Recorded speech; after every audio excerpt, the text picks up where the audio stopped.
that out. G'day, everyone. It's Craig Crafty and the Todd from Aussie Craft Distillers shooting the shit, and this is episode 70-something. We don't know. We can't remember. Anyway, 70-something. Sorry? Lots. Lots. Yeah. And we're joined by Ed and Marty from Banks and Solander in New Hi, everyone. South Wales. G'day. And also the Solander Rum Company, which we'll talk about.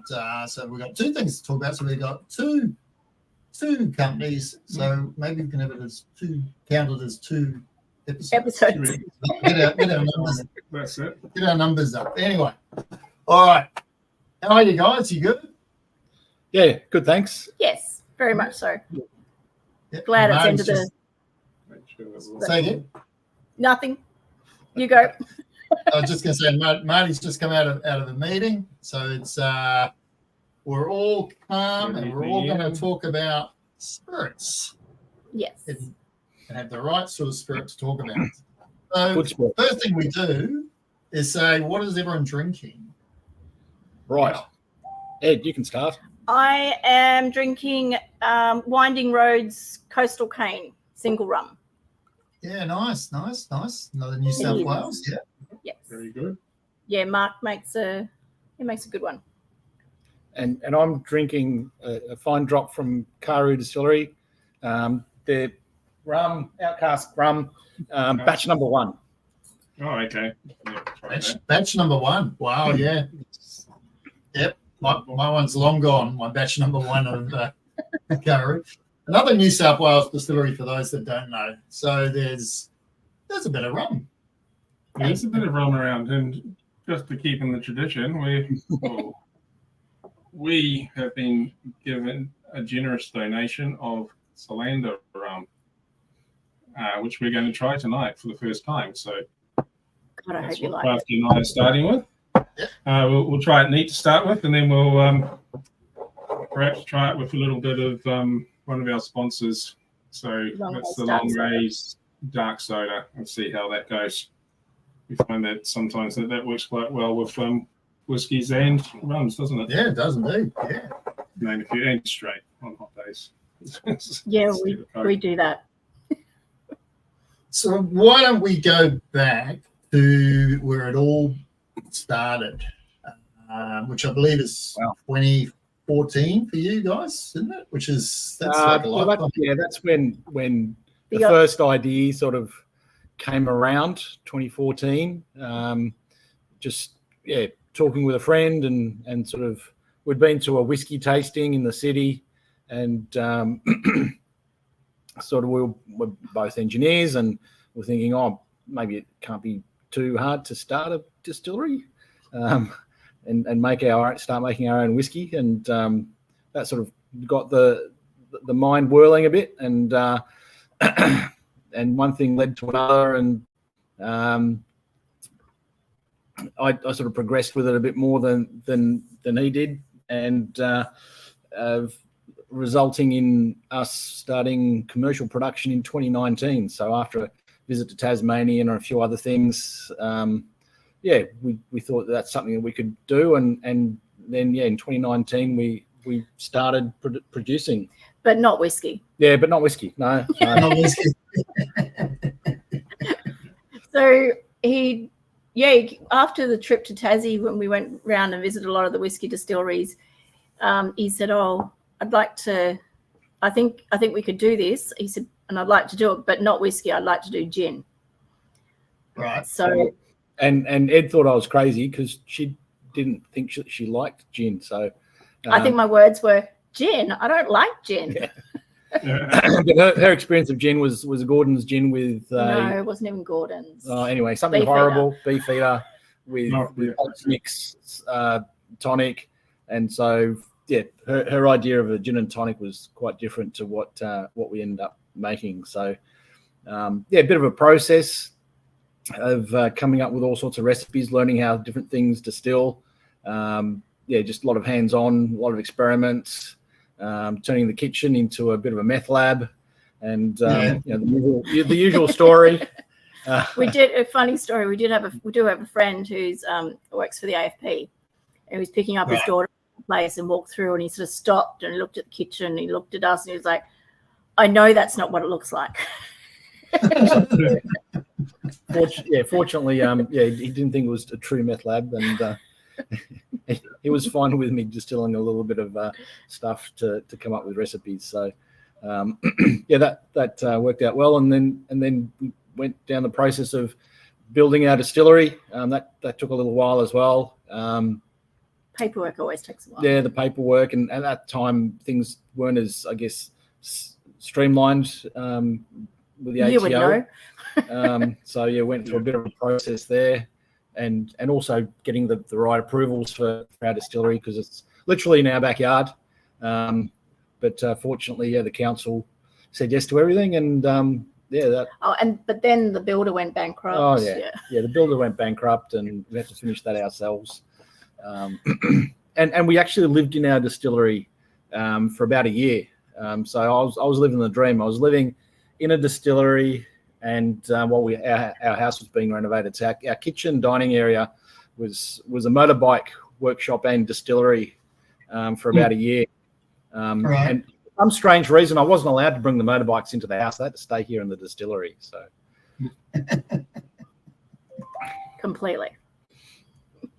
But they're part of the story, so it's here now. Yep. Yeah. So how did you develop your passion for gin? Why did you think gin? Because I mean, you guys, you've come up with a number of gins and other products as well, other spirits and that. But it was gin you started with. So well, just I mean, it was to start off with. Actually, wanted to start off with making a schnapps-based product. My heritage, my family's from the Czech Republic, and so fruit eau de vie and proper, like, true spirit-based schnapps is sort of in the Czech Republic. It's Slivovitz, and so it's a plum brandy that's super strong, like 70%, and clear, and definitely cleans you out when you have a bit. But I mean, I figured pretty quickly that there isn't a market for that, and so the Australian palate's not quite open to that. In Australia, 70%. Yeah, I mean, it's too strong for most people, and there isn't a real, I guess, a market isn't well developed for that type of product. I mean, with people from Europe, expats living here in Australia, then possibly they'd be interested, but gin was an established market and be easier to bring a product like that to market compared to and closer to the Slivovitz. Just dropped out. Are you guys still on? Can you see us? Yeah, we can still see you. You're just sort of freezing a little bit, so just keep talking. It's all good. Oh, he says this, though we've lost. What's happened here? We can still hear you, so if you want to just keep speaking. It just the video keeps freezing every now and again. It was working fine. It was. That's fine. We can hear you. I don't know if you guys can hear us, but Marty's just trying to yeah, work something out with the internet. Can you hear us? Wow. No, they can't hear us. Oops. Cool. Where's Lukey when we need him? He probably. So anyway, guys. He's probably sabotaged it. I hope not. I look really weird through this background. Anyway, Anyway, you look very weird most days. we're passing time here. So, Unfortunately, we sorry, have guys. some technical issues. Hopefully they'll be back. Yep. But we'll see. But we've been talking to Ed and Marty from Banks and Solander Rum Company. And I was going to show you the bottle. Oh, You can still show them the bottle. It's on our side. Yeah. this is very confusing. But anyway. Yep, there you go. Hold it. That's it. So this has recently been released. And let's go in here.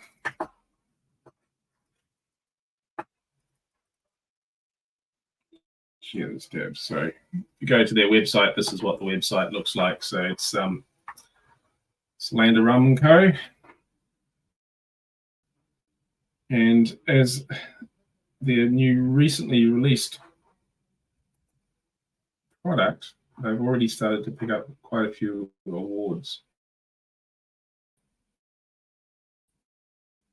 They're quite chuffed about, and it's really good to see Australian distilleries bringing home the merchandise from these overseas awards.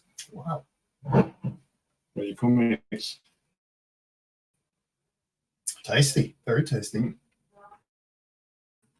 It's very nice. We'll just lock off that. What else can we talk about, dude? Rum, or the rum naissance, as a certain person The rum renaissance, yeah. has said many years ago. Someone in the industry been waiting for the rum naissance, and there's now quite a few Australian new rum producers, craft rum producers. I mean, Winding Road, Karoo, that's two that we're talking about off air, and also that's what they were drinking tonight. And we're back. You're back. Don't know what happened. It's all right. We've been going through your website, talking how great the product is. Yep. Won a few awards, so we've ticked all that off now. So Which website? William, That's Banks Solander, yeah, the rum company. Solander Rum. William decided to try and help us, so this was his helpful tip. Have you tried to? Yeah, so I've hotspotted off my phone now, so hopefully that'll. And it seems to be vaguely working, so let's hope it stays that way. Although everything seems to be quite slow now, so I'm just going to stop that sharing because that might be using up too much bandwidth.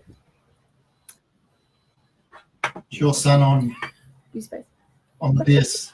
Oh, possibly. PS5? Either that or Kathy's. Oh, yeah. So Marty came in from a meeting at work. You're all frozen and we're not hearing well. Oh, Yeah, my wife is now in a meeting at work. Oh boy. Breaking up. Well, we can't zip off because that could be interesting. what? What? You can't hear us? We're all locked. Both sides. No. It's going to be one of those nights, isn't it?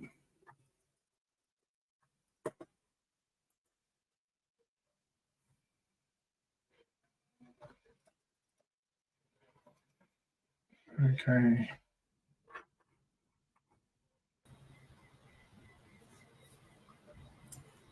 This one's this good, yeah. I'm scared to say anything just in case it goes down again. No, that sounds good. Excellent. Can you hear us? Yeah, this Yes, time, one, yes, yeah. before you were breaking up. So Right. Can you see us? we can, Yes. yes. Yes. I might Awesome. be a bit of a delay, but yeah. You're moving, but I'm not. Okay. That's so strange. No, I'll do one more thing. So just talk amongst yourselves while I play around here. All right, we'll continue. Okay, so we were talking about, about gin and That's not good. there's, Yeah, the recipes and working on it, and instead of so that was why he wanted to do the gin was the first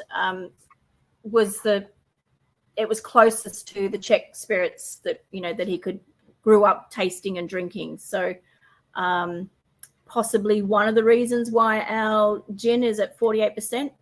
Well, no, it's at 48% to be able to hold more flavour. But, And that's the main reason, because we saw that it went cloudy when we had it at a lower ABV. So it's all about the flavour for us. Yeah. And so that's why it's at 48%, and that's why there's a big flavour to it. And also we weren't trying to emulate a London dry style. We were going from scratch and creating a gin that was quite unique and something that we liked. And it always stands out in a lot of the gin festivals as something quite a bit different, and because of the big botanical hit that you get with our gin. So once you created your gin and you liked it and you had it there, then what did you do? Sorry, it doesn't sound real good at the moment either. You're frozen as well. Oh no, this is not good. And sometimes After the gin,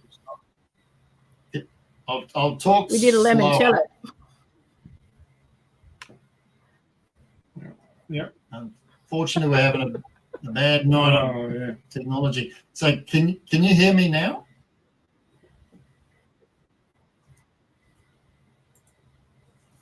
That won't help. Yeah.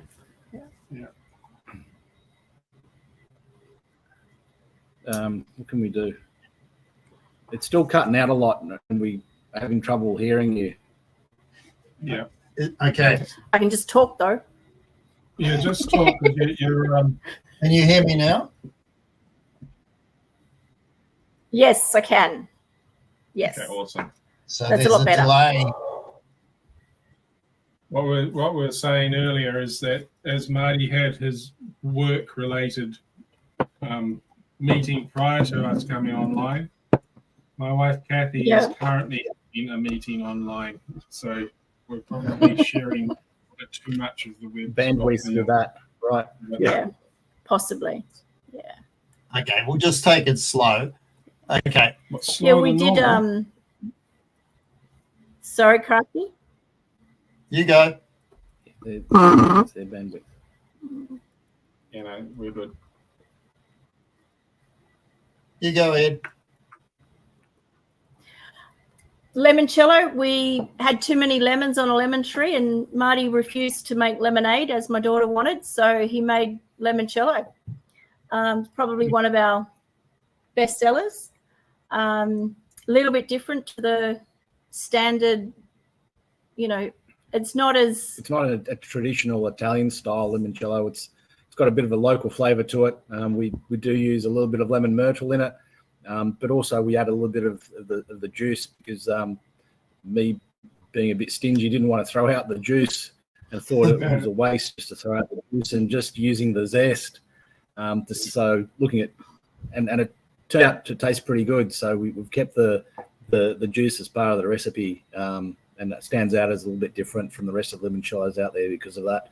Creates more of a bright, fresh flavour to the limoncello that local customers seem to like. So, it goes quite well in the limoncello spritz, and a lot of customers seem to enjoy it. Yeah, that's good. How do they drink it? That's all spirits should be on. So you can traditionally you'd have it out of the freezer or chilled as a shot at the end of a meal, digestive. But you can have it on ice. You can put it. It's a really cocktails like spritz. Limoncello spritz is instead of your really Aperol spritz. Yeah, really popular. Aperol's out, limoncello's in. So it's quite versatile in that you can, and then bartenders like it because they can use it in restaurants, in cocktails as well. Anything to do with it that calls for a sugar syrup and a lemon, you just use limoncello. Yeah. So okay. It's really refreshing on a hot day when you just tall glass, lots of ice, shot of limoncello and top it with soda. Just a nice refreshing drink. Yeah. Yeah, I hear you. It sounds refreshing. It really does. Yeah. And you mentioned cocktails. So are you guys a bit of a whiz? You mentioned cocktails. So are you guys a bit of a whiz with cocktails? Creation? Mentioned something about a cocktail, but we missed that. in the middle bit. Okay. So with cocktails, are you guys a bit of a whiz with cocktails? You've put a bit of work into that?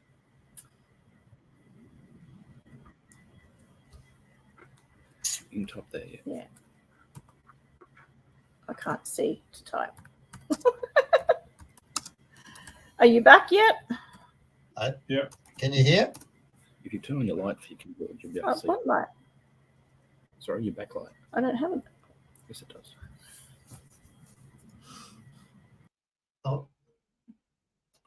Oh boy. So it's our end, not their end.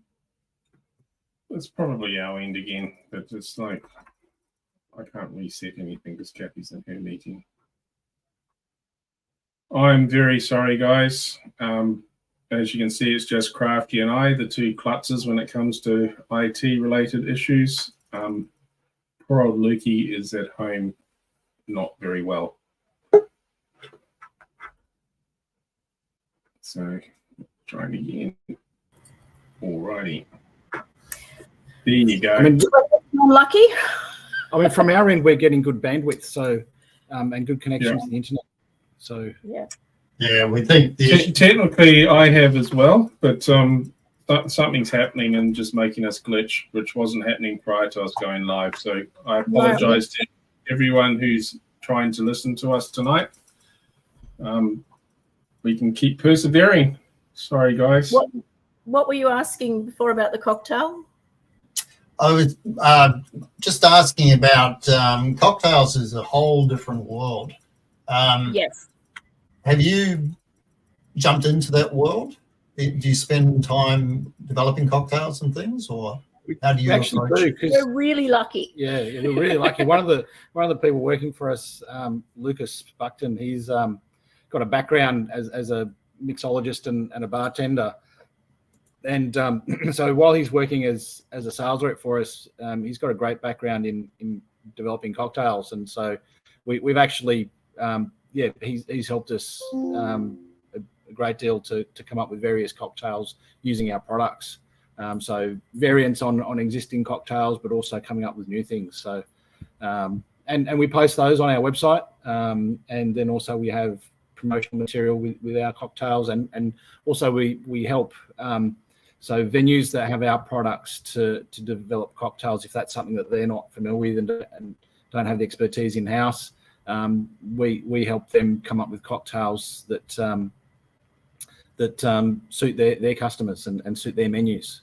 So we do dabble in. I was hoping to be able to show you guys some of these great cocktails, but I'm too scared to share the screen again just in case we mess up. But both on the Banks and Solander website and also the Solander Rum, they have a tab that will take you through to the cocktails, and they look fantastic. They're worthwhile checking out. Especially the Solander Rum cocktails. Oh my God, some of them are amazing. They're deadly. They're deadly. a few headaches and R&D. Yeah. I mean, I'm a big fan of drinking rum straight, but there's still Well, they're all for the white at the moment. Yeah. So the recipe is for the white, the unaged spirit. Okay. Yeah. So they are, and that's the best way to drink, an unaged. Apparently, Ellie has tried one or two of these cocktails herself because she's she's lovely. We're drinking. Marty's drinking her rum. Yeah. So Really enjoying that. Thanks, Ali. yeah. Fun. Quite a bit. Yeah. Can you read it? The Banks and Solander Pina Colada is outstanding. We think we've identified why we've got technical issues. Todd, do you want to put up why? All right.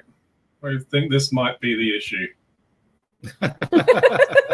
Those listening, internet's broken because Albanese's engagement news has completely corrupted everything. So congratulations, Anthony. Yeah, long and happy. Congratulations. Cheers. Just now work on our excise, please. Exactly. Yes. That would be a great instead of the wedding engagement. present for all of us. Yeah. Yeah. So before we go much further about the engagement, let's go back to your products. So rum. Yes. When I saw that, I was totally surprised. Didn't see that coming at all, and I imagine there was a lot of people that didn't see that coming at all. And you created a separate brand. So tell us about the rum story. So Sam came to work for us. You both met her a couple of times, and she just asked if she could do rum. And Marty went, "Why not? Of course." So they just started working on it. It's taken a while to, they're both very particular in everything that they do. So choosing exactly what to, the right molasses and the right yeast and the right fermentation conditions, but and also the distillation process. I mean, because it's a different. Yeah, we use a slightly different distillation process than a lot of rum makers here in Australia, because I mean we have a template column still that it's not a pot still that we're making our rum on. It's hybrid, yeah. So it's a hybrid still, and and we put it through twice, and we have the still set up differently for the two different runs. And the white spirit that comes out is actually it's very, very drinkable even as a new make. It comes off the still about 96%, but it's a very smooth and clean product, and that's what we put into our barrels for aging. So Sam came to us and we thought, okay, let's give this a crack, and so far, we're very happy with how it's turned out. It smells delicious, as you know.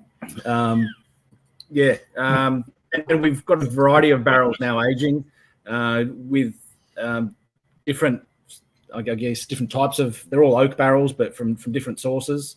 The rum that you're drinking at the moment, that comes from a Heaven Hill ex-bourbon from the US, and we've got 4 of those. So we've bottled 1, and we still have another 3 aging. Thanks. Yeah. And then we have some, I think, Jack Daniel's barrels put aside, and we're about to fill up some. I think, what are they? Are they ex bricks or ex? We've got an ex bricks one. Yeah, we've got some ex bricks, and we've got some ex Archie Rose barrels that we're hoping to fill in the coming months. Right, nice selection. So we're not doing blends. We're not doing everything is a single barrel release. There's no additives apart from water and what the barrel gives it.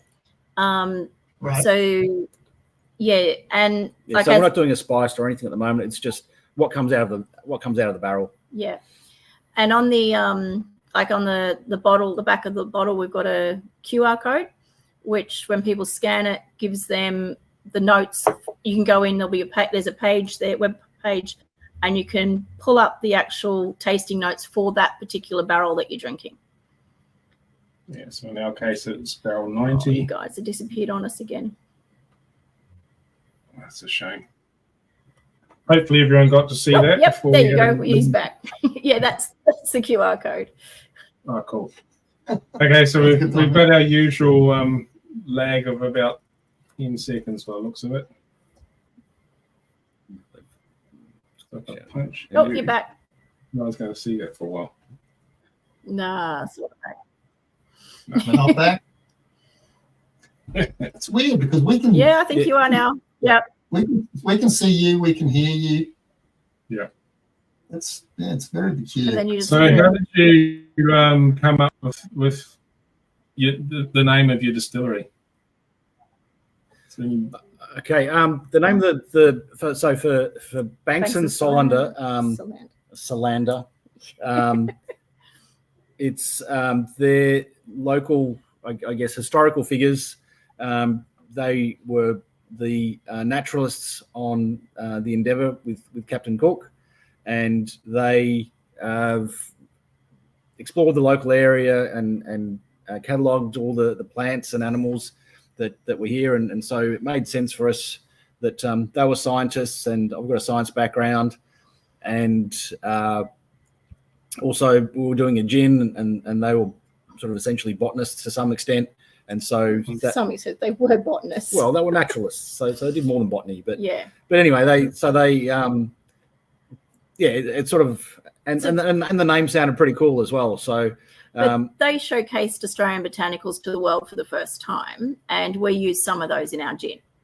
So it's like this full circle. And being in botany, everything is named after them. So the botany itself is named because of what, everything that they discovered.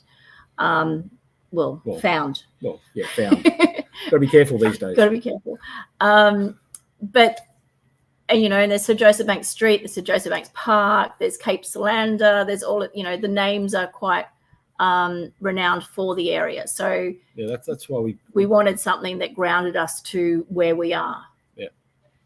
And it sounds pretty cool, Banks and Solander. Yeah, it does. And we stuck with the theme. So when we started looking at getting a trademark for Banks and Solander, another large beverage company blocked us. You can say their name. Bacardi. They blocked our trademark, and for rum. They in general they wouldn't let us trademark Banks and Solander, but we were able to negotiate that we could trademark it for anything but at rum, because they had a rum brand in the Netherlands that was called Banks Rum that they didn't want us to. So they didn't want us to use Banks and Solander for everything. So we're able to negotiate anything but a rum. So that means when we launched our rum, we needed to come up with a new brand for our rum. And so that meant new brand, new website, labels, everything. New Facebook, new Instagram. But still a lot cheaper than trying to fight Bacardi in court to approve our trademark for everything. So they've got deep pockets. They have a Banks rum. Wow. Yeah. And they don't even sell it here. They don't sell it here. And it's a blended rum that, it's not even, anyway. Don't get me started. I really wanted to put a bat on the label, but Marty wouldn't let me. No, we can't do that. That would really get us into trouble. Yeah. So we went out, like, Solander he was Swedish, so we sort of tried to emulate the Scandinavian style with the label and the branding. A little bit, not too much. Yeah, just a hint towards that. So the label actually has where is it? Here behind me. So we actually the labels the wrong way. It's got a map of our local area. So Botany Bay in the airport, and there's a little dot there, and that's where we are. Mm. So, that's us. Yep, I see it. Yeah. And then obviously the aged rum that you have is the reverse colours. So the white's got a white label and the aged has got the darker label. You didn't pick up on that before, did you? No, I did. I saw the red I dot. was wondering why they splotched a bit of red on there. But It's on purpose. yeah, that's on purpose. That's very good. So when you got the rum out there in the bars, you got people to try. What feedback did you get? Yeah, it was interesting. We essentially launched our rum at the Rum Festival in Brisbane in November. In November, and poor Sam had just broken a hand not too long before that, but we still managed to convince her to come because she was such an integral part of coming up with the product, and she was actually quite nervous because the Queensland crowd can be quite patriotic with their local brands, and it can be a bit of a hard crowd, and they don't pull any punches when they're giving feedback. So we actually was surprised by the reception to our product. People were saying, "Oh, that's actually good." Particularly also the white rum. The white rum surprised a lot of people, or the white cane spirit, I should say. Most people don't, like, in their heads, like, they won't drink a white cane spirit or, white rum unless it is in a cocktail. So it's not, there are some out there that are, as you know, are extremely rough. And they're designed to be mixed. They're not designed to be drunk by itself. So we actually had more sales of the white compared to the aged rum in that festival and people walking away, I think, surprised and educated on what a good white good white can be. Yeah. Yeah. And it's still new. It was only November, and So now we're getting it out into some more local venues, and the feedback, we had like a little launch party in at Sydney, Jacoby's, at Jacoby's bar here in Sydney, and we got a good feedback on that as well. People really enjoyed it. Yeah, it's exciting. Makes you feel good, doesn't it? Oh, you've done it again. No. It gets disjointed when it pops off like this. Can you see us? You're still cutting out. We'll just blame Albanese. Yeah. Okay, you're back. Yes. We're back. Yeah, back. He doesn't. It's coming in and out. Okay. Do we have any questions from there was one that Ian sent earlier. Let me find it. This will be to all three of you, really. I can't remember whether I've read that book or not. I don't think so. I have not read that book, but I want to now. Have any of you guys read the book Rum, A Distilled History of Colonial Australia? Just finished it last week. It was quite a good read. Hopefully you can find that on some big conglomerate. But Marty will be able to track it down. He's good at that. Rum is we've got to look. Yeah. Type it down. Take a photo of it. I'm doing that. Jeez.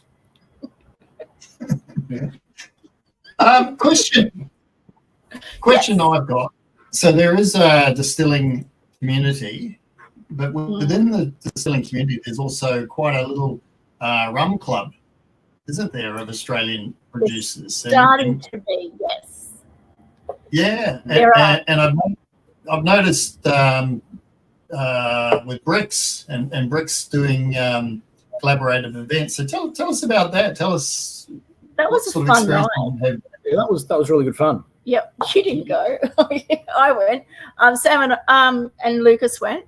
It was a fun night. Bricks put on a really good event. They run it well.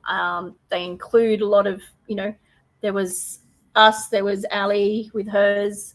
They had some beer people there as well. I don't know much about beer. I'm so sorry. So they did it was really good.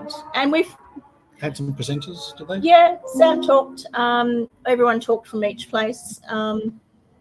We were just thrilled that they actually think of us. So, because we're so new with the rum, that to have them include us was just really nice. Yeah. They're very welcoming and very, It's a supportive and inclusive group, which is really nice. Yeah. And outside New South Wales, do you have much going again? Back again, I think. Are you back? No. We're back again? No, they're not. The audio goes. No. Oh, here we go. I heard your voice again. We're back. Yeah, so we're just looking out. Another drink. Ian's just there. The book that we were talking about before is by Matt Murphy, and he got it out of the local library, so bugger it. So it'll be one to hunt down.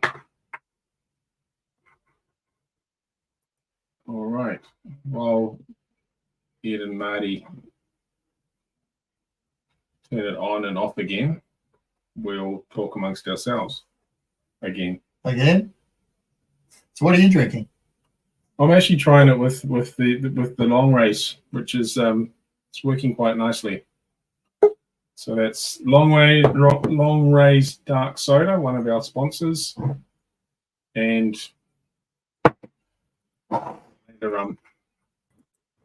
what's this? 27th time as a charm.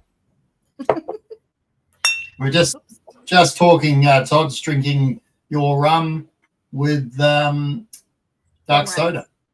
Yeah. Yeah, and enjoying it by the looks of it. It would be nicer if it's a bit cooler, I think, on the long race. But apart from that, it's really good. It's ice cold. It's not ice cold now. The Fever Tree cola is not too bad as well with it. Yeah. Oh yeah. Yeah, I quite like Fever Tree Cola as well. I can't say. So I was just before you popped off, Ian.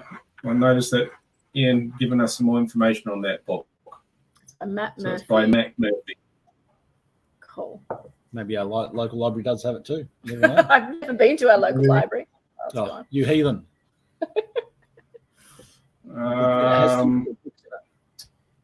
And then Ian asked you guys, you got a question. Would you have any plans of expanding into WA? A great question. I mean, we do ship at the moment to through web sales. We do ship to WA. I mean, it is a big country. So, I mean, at the moment, we've got someone looks after Canberra for us, and we're looking to expand into Newcastle. I mean, we're not even in Melbourne yet, so it's I mean, we'd love to go over to WA, but you need good people on the ground to support your product out there and get it out to everyone. So we'd love to. It's just a matter of timing. We're with ALM Connect, and we've had a few orders from Perth via that, but just spasmodically here and there, just a couple. Yeah. So once we get into some of the larger distributors as well, then that'll help as well to get us out to Western Australia. Yeah. Sam's giving you some more information as well. Yes, we've got retail. Yeah. Yeah, Sam's keeping us on our toes. Thanks, Sam. She always does. And a few bars. So, all right, let's talk about you. And then Ellie's all right. oozing out the love as well. So you guys have incredible gins and liqueurs, and I am looking forward to the rum industry growing and having your brilliant rum contribute to the greatness of Australian rum. She's been drinking rum. Yeah. I'd say. She makes a good rum. Yeah. So and you that's guys make a great rum.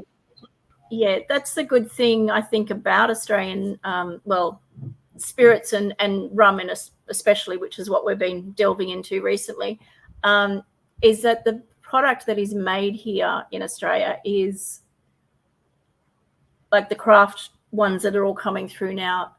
They're great. Like, they're really good products. Like, Yeah, the vast majority are great. Are really good, high quality, and the people are really lovely. So it's a good industry. It's really inclusive and supportive. Supportive, and we're all making good quality products, and that's what I mean, that's what we're striving for. So working together to I guess thanks, Mick. increase the visibility of Australian rums and let people know what good products are out there, because I mean it's a bit of a harder sell to sell rum compared to gin at the moment, but we're making great products, and just to get people to get it into people's glasses and onto their palates, and for them to learn that it can be something that isn't a rough and ready rum, which a lot of people associate rum with is that a it's rough going to drink. be or not naming the bear in the room. That's a lot of people's perception of what rum is. Yeah. And I know, as before, Crafty, you were saying it's should be a drop bear, yes.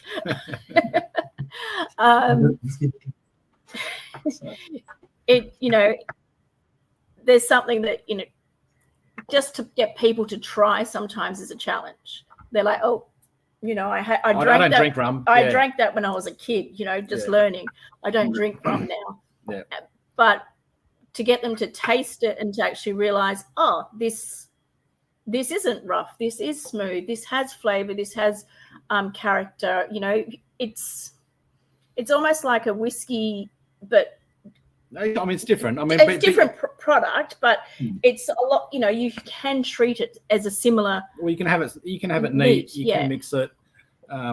yeah, And I think guess- that's where the journey's going to go, is that people are going to discover that it's not all the commercial rums out Yeah. there, that rum has its own sort of profiles, and you can enjoy the journey just as much as you can with whiskey or any other spirit. Yeah. So, and I mean, rum probably isn't as serious a drink as whiskey. Rum people are nice. Now. So you can have a bit more fun with the rum as well, I guess. That you can do some more interesting things with rum products that you possibly couldn't get away with a whiskey. yeah, true. Ian's full of questions tonight. So one I think he had here, I'm going to put it to Sam, if she's still watching. Ian would like to know where these bars are in Perth so that he can go and partake. We can find the list and send it through to you if you can be in contact with Ian. It's all good. We'll see. Yeah. We'll see what comes out. Yeah. Other comments? There are a lot of comments. That makes me worry. She's got the list. She's checking the list twice. Do you have any good food pairings that you'd suggest to have with With the rum? rums, I know with the gin and the liqueurs, it pairs amazing with cheese. But I haven't actually done Yeah, we haven't done much with the rum with food pairing. pairing yet. But that needs to be rectified. Just off the top of my head, some things that can go with rum. I mean, chocolate goes well with rum. Chocolate, I was going to say, yeah. Yeah. Chocolate goes really well with rum. What else is good with rum? I don't know. We're just going to have to find out. Yeah, we'll have to find out. I Thank you for the- reckon chocolate, cherries. Yeah, I was thinking chocolate cherries as well. Mm. Rum and miso. Actually, rum and miso would go well, I think. Yeah. Yeah, cherries as well. I guess some nuts will go well with rum, but also Yeah, I they're think all in there. Beef, chicken, cheese, and bacon. Bacon goes with Thanks, everything. Nick. I was thinking some cured meats. Actually, we've got a really good South African dried meat that beef, and I think that would have gone really well with this rum. So yeah, some charcuterie probably go pretty well with rum as well. Yeah. Yeah. Something to sort of break up the flavours so you can enjoy the next sip. Yeah. Yep. Yeah. So you do little tasting events too, don't you, at your distillery? Is Yeah. it? So the cellar doors open on a Saturday, 11 to 5. People can just drop in tasting. But we also do a private tasting where you come and sit around our big table here in the distillery. So you're not in some fancy little room. You're actually in a real distillery. We do a charcuterie board down the middle. You get a cocktail on arrival and a full tasting of everything. So Yeah, full RSA shots. here, don't drive. Yeah. And it's about 2 hours. They get their own group together, and everyone seems to enjoy it. Yeah, so we talk a little bit about what we do, how we came about, and explain the products, and people can taste it and have a bit of a chat and a bit of a feed around that. So people do it for work gatherings, for birthdays, for anything where you get a few people together just to do something a bit different and enjoy experience in our distillery. And you enjoy it as well, by the sounds of it. Yeah, it's good fun. Yeah, it you is. get to meet all sorts of interesting people. Apparently, Banks and Solander in a very merry mood and well fed. Yeah, they do. Yeah. Majority of people do. You only had one person vomit. I didn't know about that one. That was a Bucks party. All right, okay. Well, that Yeah. explains it. Yeah. Yeah. Yeah. I think they'd been somewhere else before they got here. So, yeah. And they're probably going somewhere else after. Yeah. So do you guys feel that you'd be planning to do any age statements on your rum of any sort So of length? barrel is on the bottle. We don't have actually any age statements on it. But when you go into that QR code and you look at that barrel, we will be telling you exactly how long it's been in the barrel. It's been aged for. Yep. So the one that you're drinking there was aged for 2 years and 2 months. Yep. And there's others that were put in at the same time, but they're not quite ready. Yeah, so it really depends on the barrel. So since they're single barrel releases, it depends on how that rum is working in the barrel, and whether Sam and I think it's ready to put in the bottles. Yeah. And what size barrels are you using? Are they sort of like 200 liters? Yeah, 200 liters. So good size ones. Yeah. I think we've got a couple which are larger than 200, but minimum 200 liters. Yeah. Greedy angels in your area? They're not too bad. Considering? Yeah, considering. I mean, it is fairly humid here on the coast. I mean, it's not like, the tropics or anything, but it's cool and humid, and we haven't had too many temperature fluctuations, going too crazy, and we don't leave the barrels in the sun or anything. So there's been temperature fluctuations recently, but that's so it's so far we haven't, like in the first barrels, we haven't seen too much of a loss. I don't know, maybe 10%, not even. I don't know. I can't remember off the top of my head what the losses were in that first barrel. Yeah, but it wasn't too bad. So the potential's there for a 10-year rum. Yes, Mick, there is a potential there for that. Get into that point. Do you find that there's less discussion about age with barrels, say, compared to like whiskey? I think so. Yeah, for rum, I don't think it's as. Yeah, it doesn't seem to be as important for a rum. I don't know. Maybe it's just Australia. I don't. Yeah, but it hasn't been too much of an issue for us at this point, or hasn't raised too much of a questions. Well, Mick, I'm just reading Mick's comment there. I'm like, you know how to fix that. There's a website. Or you can come visit us. A coconut rum. I mean, we have coconut rum would be rather interesting, wouldn't it? Yeah, it would be. I mean, we just have to. I mean, what's the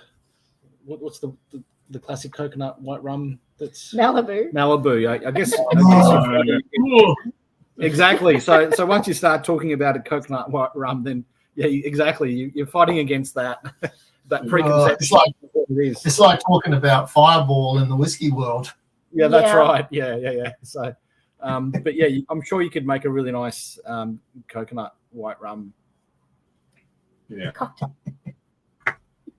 Right. Yeah. Yes, as a cocktail. In the colada, and then you'll be all right. Yeah. Sam's been madly working behind the scenes, so she's got one good suggestion here, or a couple. Yes. Queen Super IGA Plus. That sounds like the place to go. Classy joint, that one. Well, they're selling some good spirits. Hey, leave them alone. They are classy. Portable. Yeah, that's it. Free plug here. Well, just on the distillery, we haven't actually talked about the mechanics behind the distillery. So what gear have you got in your shed, and how big is your distillery? Okay, we've got two stills. I mean, our distillery is our production area is maybe 80 square meters. So it's not big. It's pretty compact. Yeah. And we've got two stills in here, 100-liter still and a 500-liter still. They're both modular stills that we've configured in specific ways to make our products. The 100-liter still set up as a pot still at the moment, with quite a tall sort of column, no reflux or plates in the column, but it's just allows for natural reflux in that tall column.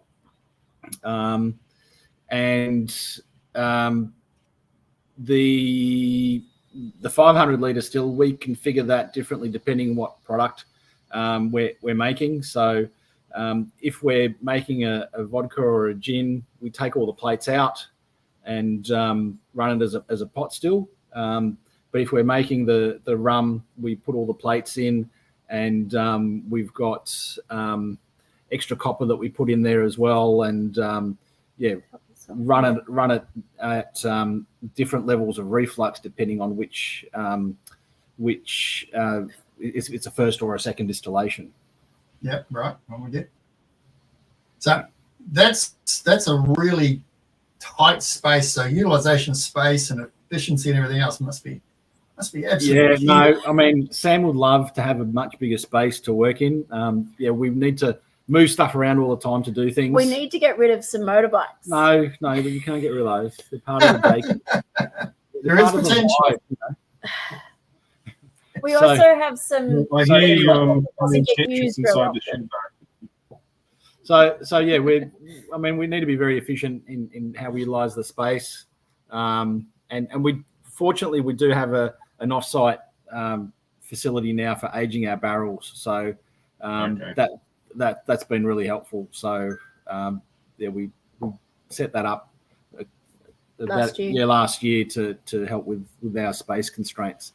So we all need to work on bullying Marty into getting rid of the giant lathe that he has there as well, apparently. Thanks, Sam. Yep, I'm on Sam's side on that one. So there's no complaints about space when you have a giant lathe in your shed. Yes. It's not that big. It doubles as a bench. It doubles as a bench for bottling, doesn't it? No, it's not even usable. It is usable. I use it to make stuff around the distillery. But I just need to get to it when people put stuff around it all the time, so I can't use it. As you can tell, that's a long-going conversation. No, that's good. Yeah, but it's 2 against 1 by the sound of it. Yeah. Fortunately, it weighs a couple of tons, so they can't move it by themselves. One day you're going to come back and it's not going to be there. It'll be on the side of the road. Drag down the garden. We've got a forklift now. Oh, there you go. I saw that. Yeah, I saw that post and I thought that's a serious acquisition to get a fork. We had to. We had a neighbour that we used to borrow his forklift all the time, and then he moved out. It's like, you can't go. You're taking our forklift. There's a pivot using his forklift, so he went, bugger this, I'm out of here. Yeah, but the fork we have now is better than what he had. So yeah, but we had to go and get our forklift license. Yeah, we had to do it all properly, and now the forklift lives under the pergola behind the house. So it lives under a nice little roof there, and it's the last thing that we thought would ever be parking there. That was meant to be a barbecue area, but now I did used to have seats there to sit down and parking spot for Guido, our forklift. There's a question here from Ali as well. Do you make rum because it's easier than whiskey? If so, yes. What is your response? Our response is it might be fewer manufacturing process steps, but I wouldn't call it easier. Not at all. Mainly because having tried to make both of them, I would agree. It's like, well, I mean, I understand where you're coming from. That you've got additional process steps there, but then not. It comes down. I'm saying that if you think that making rum is easy, you possibly haven't made rum. So, like with everything that you guys make and we make, it is easy to make that. It's easy to make a bad one. Yeah. So, but I guess it's coming up with a process. So there's a lot of variables that you need to consider, both with a whiskey and a rum, and the type of molasses, the type of yeast you're using, and then also the distillation process, and even just the type of still, and your fermentation conditions, the style of still that you're using. Well done. Ali says it's a different skill set entirely. Yeah, it's true. So yeah. So it's just different. I wouldn't say one's harder than the other. It's just different. Yeah. But we do get asked that. I mean, we did a rum, A, because Sam said, let's do a rum, and B, we didn't have the equipment to make a whiskey. And being in a, tight space as tight well. space, like this is literally in our backyard. We're lucky in Botany that in our particular property that it's a mixed zoning. So we are allowed to have industrial and the home on the same property, but we don't have as much space as what you would need when you're doing a whiskey, because you need a little bit more with that. Yeah. I agree with Sam. It's definitely a hell of a lot stickier. Yeah. Sam will agree on that when she's had to clean things, get the molasses to flow and it's overflowed. And yes, she wears her very old clothes on those production days. And I just stand back and laugh at the camera. And you have a spillage, and then you're walking it around the place, and it's like everything. Whenever she's chased by more bugs than molasses. Yeah. She makes sure she locks the dog in the house so he can't walk through any spillages. Yeah, you need to be really clean with the molasses. Just got to be on top of that. Otherwise, that can get out of hand with the molasses. Absolutely. I remember Nick from Karoo Distillery sent me this video once, and he thought it was funny, and I just thought, oh my God, that's terrible. And it was a 44-gallon drum of molasses, and he had the bung out, and he was trying to screw the bung back in as the molasses is just all coming out. And he sent it to me and said, this is a funny ha-ha. And I just thought, no, that's not funny. That's I can imagine the cleanup.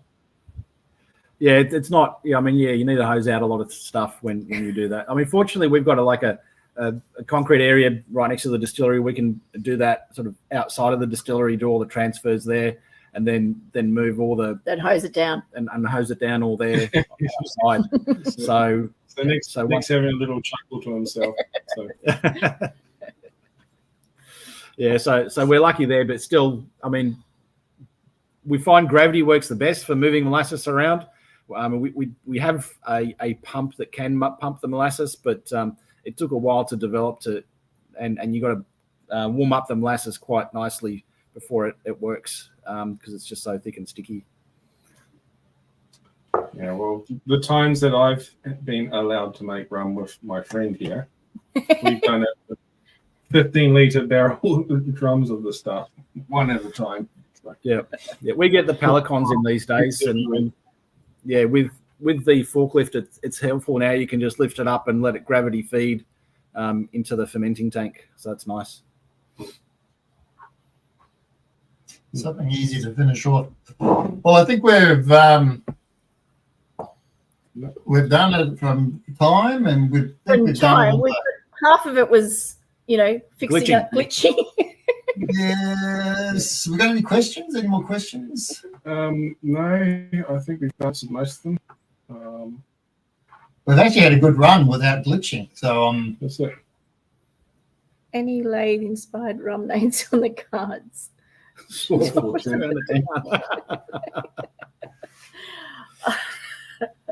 Possibly. Don't leave him on. Maybe some cocktail names. Some cocktail names, yeah. It's you always got that's the bit I really struggle with, is coming up with a name for a cocktail. That Lucas makes amazing ones, and then it's like trying to come up with a name that will go with it. So the one thing that we didn't talk about was our coffee liqueur, which we're pretty proud of. Yeah, okay. Yeah, sorry. Carry on, please. Yeah, we don't use a cold brew. We make real espresso coffee. So poor Sam stands at the coffee machine making 16 litres of coffee for a batch. And we have a very temperamental coffee machine called Sophia. Yeah, she's Italian, so that's her name. Yeah. So I'm the one that is responsible for getting Sophia to work and to start up, because she doesn't like to start. Once she gets going, she's all right.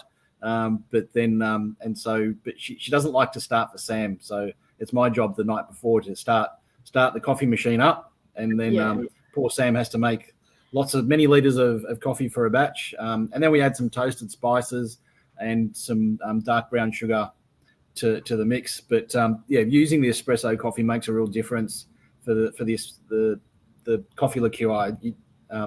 It's just no hint of bitterness in there, and it's a very different flavour to cold drip coffee. So, and we entered it into last year's World Liqueur Awards for coffee, and got a gold medal for it, and they nominated us as the best coffee liqueur in Australia. Impressive. Yeah. It's pretty fantastic. Yeah, we're pretty proud of that one. It is a labour of love. It's not really a scalable product because you've got to use the espresso coffee. I don't know how else you'd make 1,000 litres of espresso, but I definitely wouldn't be asking Sam to making that for us. But we can always get someone in to help her. It's but very proud. We've been best in the world. Yeah, it's pretty good. Yeah, it's pretty easy it would be easy to sell in the mornings too, wouldn't it? It is one of on the markets. It's fairly good. There's coffee. I'll have some of that. So you can see in the bottle. I don't know. I'm trying to let me go that way. You can see the layer. Yes, and that's actually the coffee. So that's because we're using the espresso process. A lot of the oils and the solids from the coffee comes through. Yeah. So we tried filtering that out, and it doesn't taste as good. You don't get the same mouthfeel, creamy mouthfeel. So we leave it in there for people to enjoy a fuller body. I think we need to help Mick find out where to go for this. So this would be the spot, mate. I mean that's the spot. That's the spot. As I said, we're not in too many places in Melbourne at the moment, so unfortunately, Mick. So yeah. So if he wants to share a rep, that's right. If you know of any good reps down there, let us know. And if you want their rum, it's there. Yes. Wilson Solander or solanderrum.com. One thing we didn't talk about, we talked about the limoncello. We didn't talk about the limoncello. Kumquat. How do you do kumquat? Are you telling me that you're peeling kumquats? No. Whole. You soak them whole. You soak them whole, but then you've got to crush them at the end as well. So, so you put them into a fruit press after the soaking process to get the juice out. So that's a limited, like a seasonal release. It just basically depends on the kumquats and Marty's mum's tree. Yeah. So if she's had a good season, then we make kumquatcello. If she hasn't, then we don't. Yeah. I'm glad you clarified it because I just had visions of sitting there. Of zesting tiny little kumquats. No, I couldn't do that. More to the point, trying to work out how he's going to get Andrea and I to peel all of his kumquats for him. We've got little Oompa Loompas here zesting the kumquats for us. Yes, Sam. I was going to say, if you do that, let me know because the unpeeled kumquat my daughter will eat. She loves kumquats, but they've got to be peeled. Oh, really? That one. That's the best bit, the peel of a kumquat. Yeah, I know. That's the sweet bit. The inner bit's really sour. Anyway. But I tried for many, many years to convince her, but Miss Royal has to have her fruit peeled. So, do you peel grapes for her as well? Oh, not for many, many years. Talking about peeling grapes. You go. No, I was just going to say, yesterday was Valentine's Day. Did you all do something special for the ladies in your life? I sent a text. I forgot. Yeah. So I did something. I forgot. You forgot.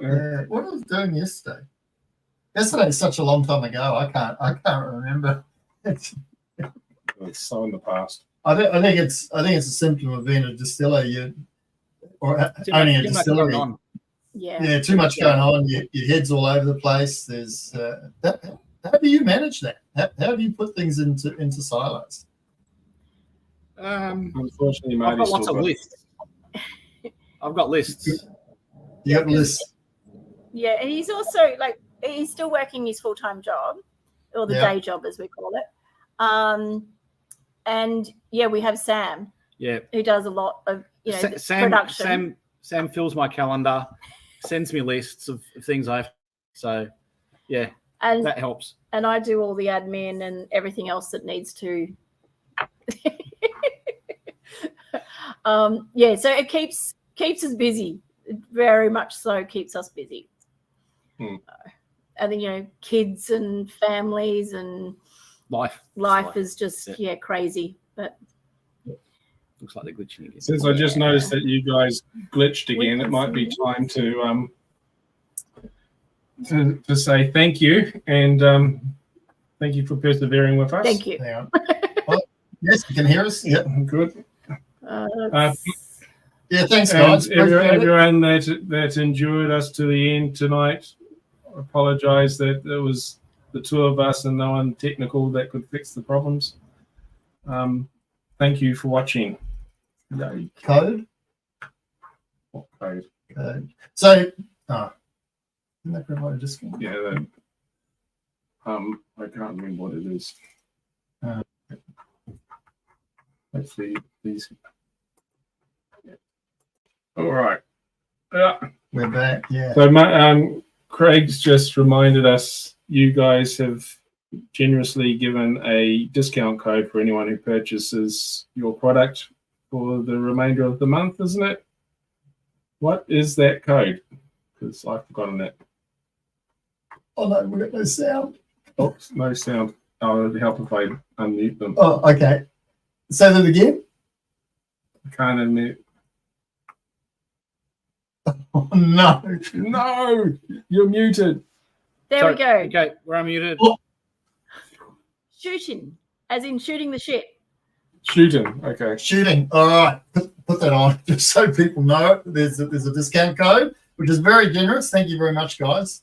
That's right. Again, thanks very much for your time and your patience tonight. It's now you're off the hook. Now you can relax your night. We can tick that off the list. Well, maybe we can do it, 6 months, 12 months time when there's better internet. Yeah, I think so. We'll do another one. Do a back end. I'll have to talk to my provider. Yeah. Who's at home sick in bed at the moment. Yes. All right. Sorry, Miss Luke, but lovely to talk to both of you. Yeah, thanks for inviting us and having us here for contributing to this awesome podcast. And we look forward to hearing more episodes in the future. Sounds good. We'll see you around the traps, eh? So thanks, guys. Just hang on until the end of the outro when I find where I put that, and we'll have a bit of chat. So this is our sponsors.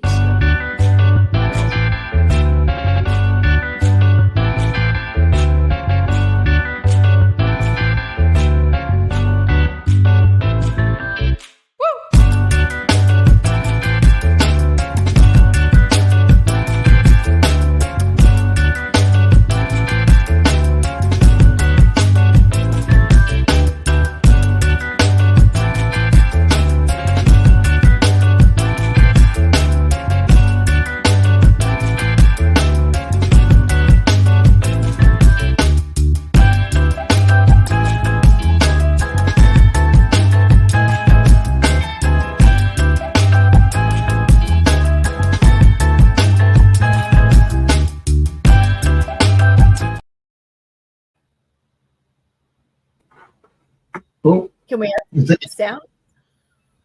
We think once